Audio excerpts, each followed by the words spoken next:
ఈ దేశంలో నిజానికి వేదాంతాన్ని బోధించిన వాళ్ళలో బ్రాహ్మణుల కంటే రాజులు ఎక్కువండి. ఆశ్చర్యకరమైన దేశం ఇది, ఆశ్చర్యకరమైన దేశం. జనక మహారాజు ఎటువంటి మహారాజులు వేదాంతాన్ని బోధించారు. 60 ఏళ్ళు వయస్సు అప్పటి లెక్క ప్రకారం రాగానే కొడుకు పీఠం అప్పగించి వెళ్ళిపోయేవాళ్ళు. ఇప్పుడు 60 ఏళ్ళు భగవంతుడు ఆయుర్దాయం నిర్ణయించాడు కాబట్టి, కానీ లేకపోతే ఎట్టి పరిస్థితుల్లో 1000 ఏళ్ళైనా వదలడు. పైగా తర్వాత మళ్ళీ మా అబ్బాయి అంటాడు ఖచ్చితంగా. ఈ స్వార్థం వాళ్ళకి లేదండి, అప్పగించి వెళ్ళిపోయే వాళ్ళంతే, వంశపరంపర పాలన కాబట్టి. అటువంటి రాజుకు ఒకసారి పండితుల దగ్గర అనుమానం వచ్చి ఆయన అన్నట్ట, నాకు దేవుడి గురించి చెప్పాలి, దేవుడి గురించి చెప్పాలి, దేవుడి గురించి 3 ప్రశ్నలు ఉన్నాయని అన్నట్ట. ఏమిటా 3 అంటే, దేవుణ్ణి ఎలా కనుక్కోవాలి, కనపడడం లేదు కదా, మీరు ఏదో ఉన్నాడంటే అలాగా దేవుణ్ణి ఎలా కనుక్కోవాలి. రెండో ప్రశ్న, దేవుడి పేరేమిటి. మూడోది, దేవుడు ఏం చేస్తూ ఉంటాడు, ఏదో పని చేయాలిగా, ఎక్కడొక్కడ ఉండి ఏమీ లేకుండా ఎలాగా. ఈ 3ంటికి నాకు సమాధానం చెప్పండి. దేవుడు ఉనికి, దేవుణ్ణి ఎలా కనుక్కోవాలి, రెండోది దేవుడి పేరేమిటి, 3 దేవుడు చేసే పని ఏమిటి, ఆయన ఏం పని చేస్తాడు. అంటే పండితులు పాపం చాలా ఆలోచించారు. ఈ రాజులతో పెద్ద గొడవ. ఆగ్రహం వచ్చినా అనుగ్రహం వచ్చినా కష్టమే. అనుగ్రహం వస్తే అగ్రహారం ఇస్తారు, ఆగ్రహం వస్తే ఉరి తీసేస్తారు, అనుమానం.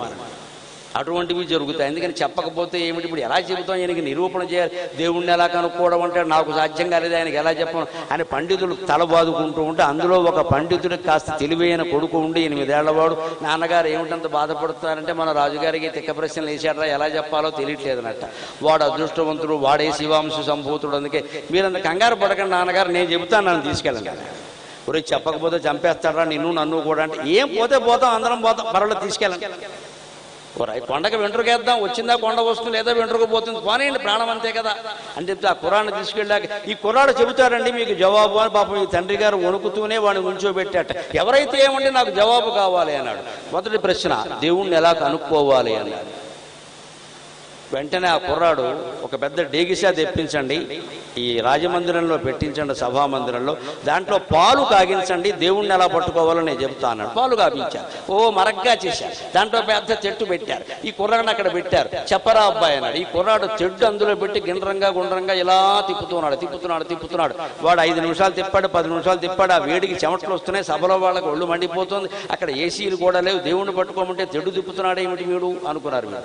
అంటే అప్పుడు రాజుగారు అడిగారు, ఏమయ్యా దేవుణ్ణి కనుక్కోవడం చెప్పవేంటే, ఒకసారి ఇలా రండి అన్నాడు. చూపించాక, ఈ పాలల్లోంచే కదండి వెన్న వస్తుంది, పాలల్లో వెన్న ఎక్కడుందో అని వెతుకుతున్నాను నేను అన్నాడు. తాగిన పాలు ఎక్కడుంటే వాటిని ఇలా తిప్పుతూ వెన్న కోసం వెతుకుతున్నానండి. పాల నుంచి వెన్న వచ్చినప్పుడు పాలల్లో ఉండాలి కదండి, తర్కమే కదా అది, అదేమిటండి ఉండవా, అందుకని పాలల్లో వెన్న ఎక్కడుందో వెతుకుతున్నాడు. చిన్నపిల్లలు అంటే ఇలాగే ఉంటారమ్మా, అజ్ఞానం. పాలల్లో వెన్న అలా వస్తుందా, వాటిని కాచాం కదా, తోడు పెట్టాలి, తర్వాత మర్నాటికి పెరుగు అవుతుంది, దాన్ని కవ్వం పెట్టి చిలకాలి, అప్పుడు పేరుకుంటుందయ్యా వెన్న అంటే. అప్పుడు ఆ కుర్రాడు చెప్పాడు, అయ్యా పాలల్లోంచి వెన్న తీయడానికి ఇంత మధించడం అవసరమైనప్పుడు నీ జీవితాన్ని మొత్తం మధించకుండా నీకు భగవంతుడు కనిపిస్తాడా? నీ జీవితాన్ని మథనం చేయి. బ్రహ్మచర్యం ఒక దశ, వివాహం అన్నిటికంటే పెద్ద దశ. తల్లిదండ్రుల బంధం పాలు లాంటి బంధం. బ్రహ్మచర్యం అనేది ఉందే, ఆ పాలు కాచి తోడు పెట్టడం, కాచడం. బ్రహ్మచర్యం అంటే అగ్నే, మరి పాటిస్తే నిజంగా అగ్నే అది. అందుకని తల్లిదండ్రుల బంధం పాలు. బ్రహ్మచర్యం అనేది ఉందే, అది పాలు కాచినటువంటి పాలు, వేడెక్కి సెగబట్టాయి అన్నమాట. తర్వాత వివాహం ఉందే, అది కరడు. ఇంగ్లీషులోను తెలుగులోనూ కూడా కరడే, కరడు కట్టిన బంధం. శుభ్రంగా కరడు కట్టేసి, ఒక క్షణం శాంతి, ఇంకో క్షణం అశాంతి. ఎవడు చెబుతాడు ఇక్కడ, ఒక క్షణం అనుగ్రహం, ఇంకో క్షణం ఆగ్రహం. ఎవరు చెబుతారండి, ఎవరిది లోపం అంటే ఇద్దరిది లోపమే, ఆ బంధమే అటువంటిది. అందుకని అది కరడు కట్టింది. అది తర్వాత స్నేహితులు అవి అంటారు. స్నేహితులు అంటే స్నేహం అంటే సంస్కృతంలో నెయ్యి, అందుకని నెయ్యితో అభిషేకం చేస్తారు దేవుడికి, అదో బంధం. ఆ వెన నుంచి తీశారు. ఇంత కష్టపడితే కానీ రావట్లేదు కదా. అలా నీ తల్లిదండ్రుల బంధాన్ని, బ్రహ్మచర్య బంధాన్ని, వివాహ బంధాన్ని, పిల్లల బంధాన్ని, స్నేహితుల బంధాన్ని అన్నిటితో నువ్వు ఎలా ఉంటున్నావో మథనం చేస్తే నీలో ఉన్న దైవత్వం బయటపడుతుంది మహారాజా అని 8 ఏళ్ల పిల్లాడు చెప్పాడు. అది నా భారతదేశం, అది నా భారతదేశం. రాజు చాలా సంతోషించాడు. బ్రహ్మాండంగా చెప్పేవయ్యా, అసలు ఈ పండితులందరికీ ఇవ్వడం కంటే నీకే అగ్రహారం ఇచ్చేయవలసింది, చాలా బాగా చెప్పి. మరి రెండో ప్రశ్న అంటే ఏమిటి స్వామి అన్నాడు. దేవుడి పేరేమిటి అన్నాడు. ఓ పీట తెప్పించమన్నాడు. పీట వేశాడు అక్కడ, తద్దినం పీట అంత పీట తెచ్చారు ఏకంగా పెద్ద. దాని మీద ఓ బిందె పెట్టండి అన్నాడు. పెట్టారు. దాంట్లో నీళ్లు పోయిండి అన్నారు, పోశారు. దాని మీద మూత పెట్టండి అన్నారు, పెట్టారు. ఎత్తడి మూత. దాని మీద చెంబు పెట్టండి అన్నారు, పెట్టారు.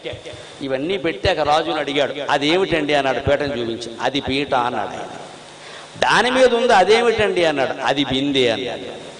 దాంట్లో ఉన్నవి ఏమిటండి అన్నారు, అవి నీళ్లు అన్నాడు ఆయన. దాని మీద పెట్టింది ఏమిటండి అన్నాడు, అది మూత అన్నాడు.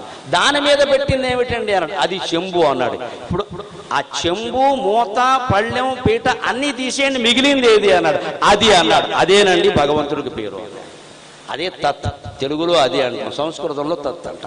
తత్వమసి, అది నువ్వు అవుతున్నావు. తెలిస్తే తత్వమసి, తెలియకపోతే తత్వం మసి చేసేది.